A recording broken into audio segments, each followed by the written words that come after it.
Welcome to the KuppingerCole Analyst Chat. I'm your host. My name is Matthias. I'm lead advisor and senior analyst with KuppingerCole Analysts. My guest today is research strategy director and senior analyst Annie Bailey. Hi, Annie. Good to see you. Hi, nice to be back. Good to have you. First time with this new title that you've just earned, and you've deserved it and earned it. We are here today to talk about some research work that you just completed, work that is in an area that is really, as you have always been working in emerging technologies, this is an emerging market. You've completed a leadership compass on providers of verified identity. And that is really a long-term, a mouthful of a name. What does providers of verified identity mean? Yeah, well, it's a concept which is best understood when you break it down into two parts. So you have the verified identity part, and then you have the providers of that verified identity part. So if we start by looking at the verified identity, this is really looking at the idea of a digital identity, but not just any digital identity, but it's something which has been verified to describe a real world identity in that digital format, and that the verification can remain valid throughout the identity lifecycle. So it's more than going through a one-time identity verification, but it's really transitioning a physical document like a passport or a national ID card into a digital format that can be used in many more other functional ways, and that is really connected to a real world human. So you can think of this at an oversimplified level. So if you think about bringing your physical passport into a digital version, but this is really at the first level, because in a digital version, you can really do so much more, such as you could share the individual attributes on that document, like your name or your birth date or your citizenship. You could share each of those individually without having to share your entire passport. So that's just a snapshot on why the verified identity part becomes really interesting in a digital format. So if you're talking about the providers of verified identity, you've explained the concept. So there are organizations which do this as a business. What is their business? What are they doing with these verified identities along the process of providing them? Mm-hmm. Exactly. So as you can imagine, it's not always accessible for an individual to get a digital identity. So there are providers of those. And so this research is looking at who is making it possible for an end user to get access to a verified digital identity, but especially which providers are making it possible to use that within an enterprise setting. And this is really looking at a wide range of capabilities here. So going through the original identity verification, the registration and authentication, all using a verified digital identity. You could have additional services thrown in there. There's a lot of times fraud reduction, which is thrown into the mix, doing additional attribute verification on other types of documents, not just government-issued documents, doing digital signing, orchestration of various technology partners, and the workflows here. So it's going far beyond just the identity verification part, but really how a verified identity could be used in the enterprise setting to lift the security of those accesses and accounts throughout the user experience. Right. So when we're talking about this topic, why are we talking about this right now? Why is this an important topic, and why in 2022? Mm-hmm. Well, there's a lot of different reasons. We could spend a lot of time talking about it, but maybe let's just pick one or two main reasons and focus on those for the moment. You could think about user experience as one of those. So you mentioned the year 2022. Here we are, still recovering after all of the excitement we had in 2020, 2021, where it really became evident that we need to conduct very important transactions, often from afar, where it's difficult to be in person to do a identity verification as we've always done it, with no technology, where you stand in front of somebody who's qualified to check identity documents, and they confirm that you are indeed the person who is described in your identity document, and you are holding a valid identity document that wasn't expired, that hasn't been counterfeit. And that's the situation we are in now. We need an option that is not simply in person. And we need that for all sorts of transactions, and in many different roles. So you can imagine, for example, opening a bank account, or if you're a new employee being onboarded with your employer, but you can't be there in person. Or if a contractor is being granted access to a facility for a short amount of time, you need to make sure that that individual is really the person who they say they are and who you expect them to be.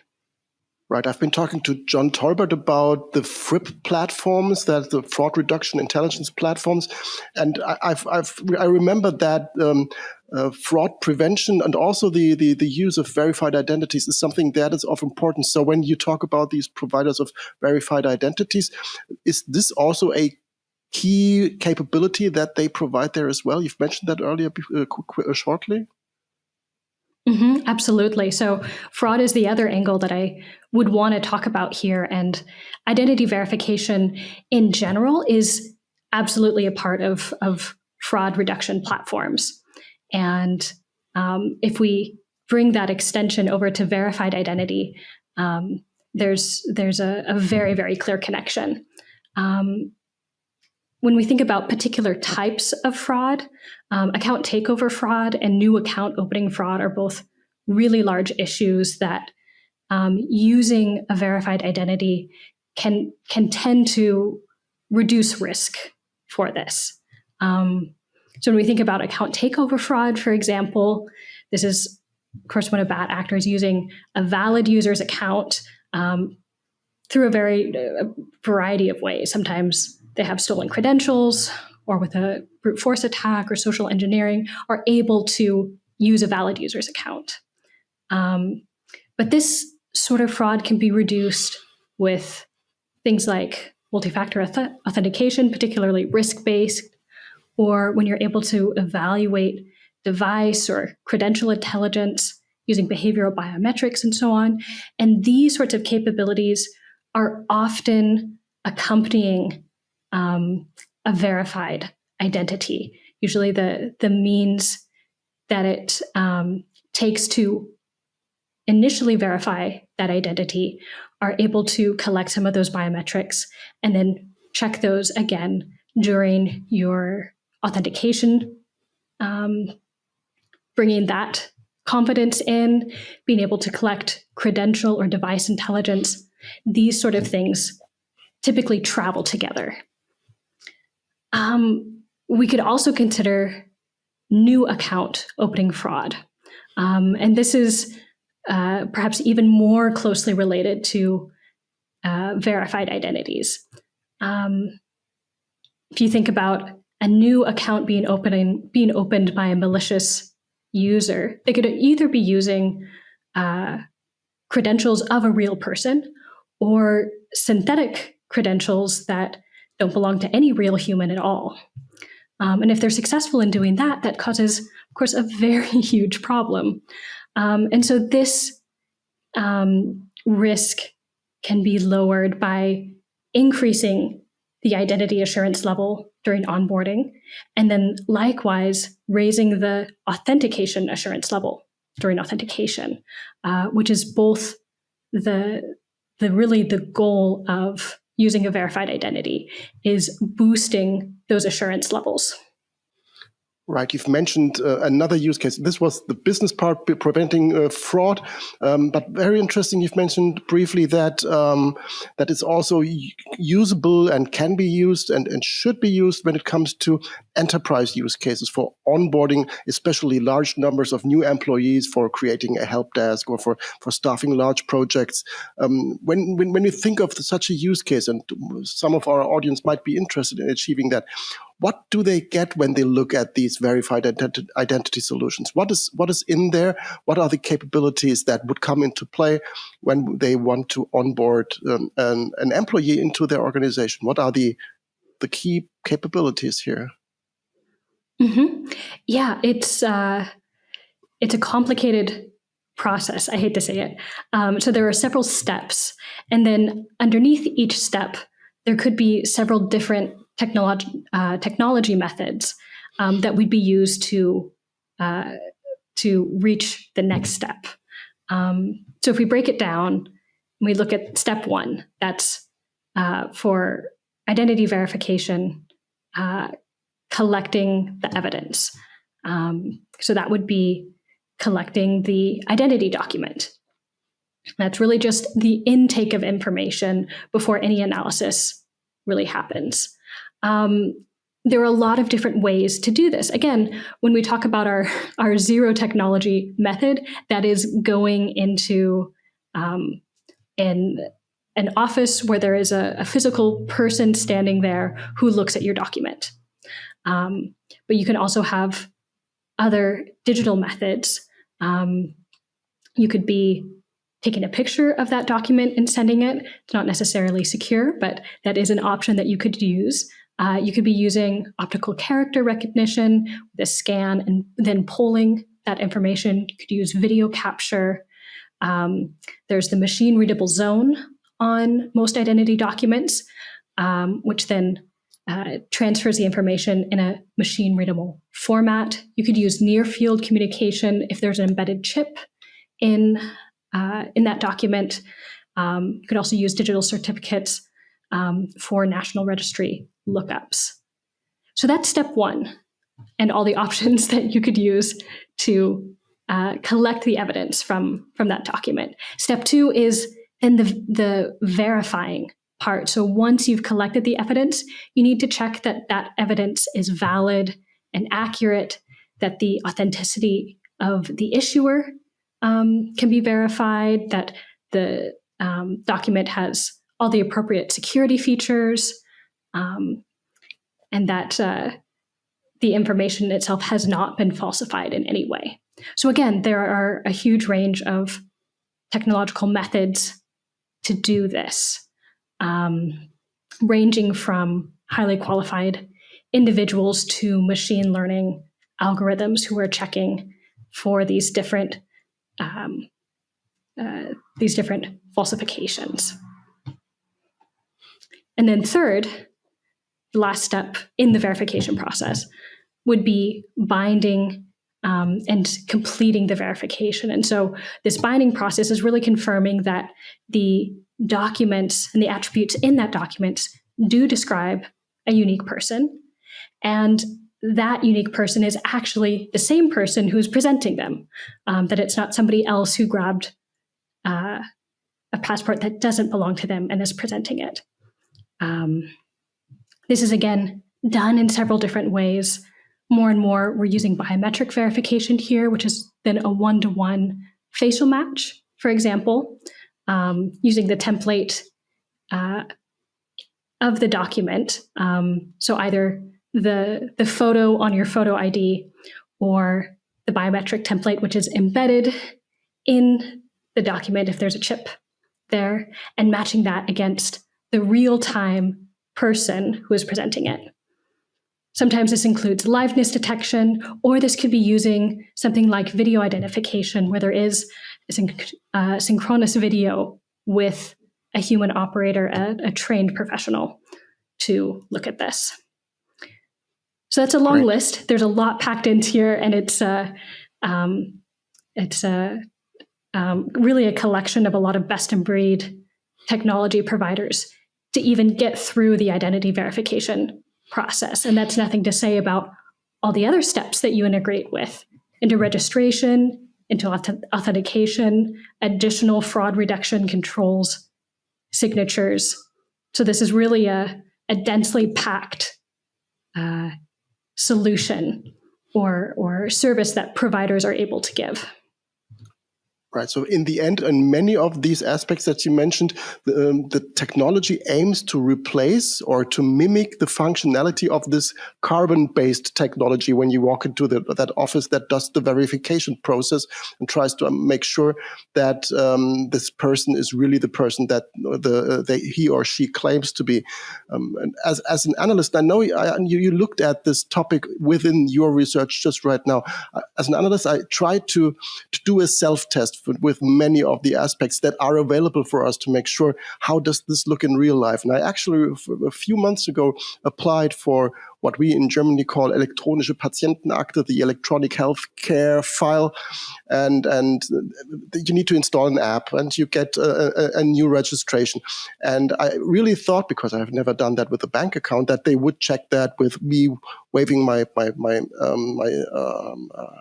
ID card and all this liveness detection with a video and all this kind of, and I was really prepared for that and I was looking forward to doing this. But in the end, the guy from the postal services did the check at my door. So they really requested him to do this as an in-person check, and he was not really liking that process because this really adds to their complexity of their daily routine. I've mentioned that already in that podcast in an earlier episode, but what I'm really want to know is why don't we see that too much in real life? Because these technologies could really make lives easier for us and for our counterparts in business, us as citizens, us as customers, and governments or organizations.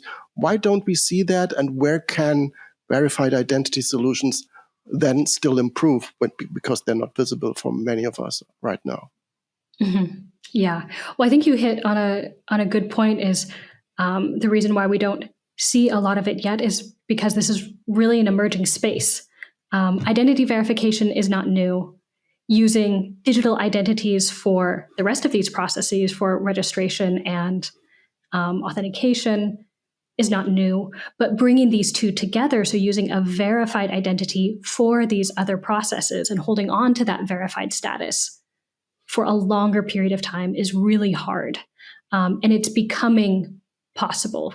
We've kind of hit the technology sweet spot here where it's becoming possible and it's getting more accurate and better quite regularly and quite quickly. So what I can say is there are a huge number of vendors on the market which are providing some part of this aspect. They're somewhat limited who really provide this whole full service spectrum that we've been talking about today and that I cover in my report. But on top of that, there are so many vendors who do the biometric side of the verification, or who do the document onboarding side, or who provide then a user-held wallet. And this is another aspect here that where I'd like to transition into how verified identity solutions can still improve. There's yet to be an agreement on what the future model of this will look like. And a big part of that has to do with user-held wallets. And you can think of that exactly as your physical, your real-world wallet, which is holding all of your different types of identities. It could hold your passport, but also your bank card and also your health card, and really everything from many different issuers. And you have with you all the time. The idea is becoming very interesting to have a digital wallet as well. And this is being discussed at various levels, but perhaps most notably at the EU level, looking at making available a digital wallet for citizens for their digital identities, which could be used in their nation state or in their member state, or in other member states where they are not residents. So this is a big deal for both public and private use of digital identities. However, it's not clear yet what exactly that will look like, if this will be decentralized or not. And both models are possible and in the market at the moment. And so this does cause hesitancy to adopt, because it's not clear which one will win out, if any, or if there will be a multitude of solutions that people are able to choose and use for a long time. So agreement on how this will look in the future and how this will continue to evolve may be a reason why you're not seeing this in use yet, but you will likely see more of it in the next year to a couple of years. Another reason, or another way that this could improve, is that we're still holding on to perhaps older technologies or more familiar ways of doing things, simply because they're familiar and they're known. One example of that is video identification, where you, as the person needing to be verified, you sit in front of your computer with a webcam, you join a secure call with a trained agent, and you show them your passport, which you're holding in your hands. Just on August 10th of this year, just last week, Gematik, which is an agency for digital medicine in Germany, actually removed video ident as an option for their health insurers for onboarding patients to this EPA, the electronic patient file. Now, they have a decent amount of influence in this space to say that they don't recommend this anymore, because it was demonstrated that it's possible and also repeatable to pass a verification using invalid credentials, which of course puts several million people registered for health insurance in Germany at risk of fraud. So this is, there has been a tendency in Germany, sometimes in other countries as well, to hold on to older technology and not fully consider more automated versions for identity verification. This certainly needs to be done with care. This transition is nothing to be made light of, and really needs to be fully tested, fully considered for the risks. But it's also clear that options like video identification is not up to the use cases, the high value use cases that we're needing it for. Okay, understood. I'm really looking forward to testing these wallet applications that you just mentioned. So they would at least a bit feel like all these authenticator apps that we have, where we just scan another QR code and have a new additional factor for one or another service. If we would have something comparable for containing and carrying these verified identities, I think then we're really one step further when it comes to interoperability and to opening up this ecosystem. Thank you very much, Annie, for explaining this. And are there any developments that you've learned of, apart from the wallet and the standardization part, that you would like to highlight before we close down? Yeah, I think the comparison of a digital wallet with an authenticator app is actually quite good. There were at least a couple vendors on the market who are repurposing their authenticator app to function also as a digital wallet. So I think that bridge is probably a good one to hold on to. Yeah, great. Thank you very much, Annie. This Leadership Compass, providers of verified identities, it is available. You can go to our website, KuppingerCole.com, and download your copy. And a subscription is required, but there's a test subscription, and it's really affordable if you go for 1 year, and it's really affordable. So if you're interested in this work, and if you are looking into better and more secure onboarding of employees or customers, then this is the right document to check out to find potential providers that could serve your needs. Thanks again, Annie, and I'm looking forward to talking to you again soon. And not to forget to mention the CSLS event that will take place in Berlin in November. We have mentioned that in earlier episodes as well. So if you're interested in cybersecurity and verified identities are a part of that, please head over also and check whether you want to join us in Berlin for the Cybersecurity Leadership Summit, either in person or virtually remote. Thanks again, Annie, and bye-bye. Thank you. Bye-bye.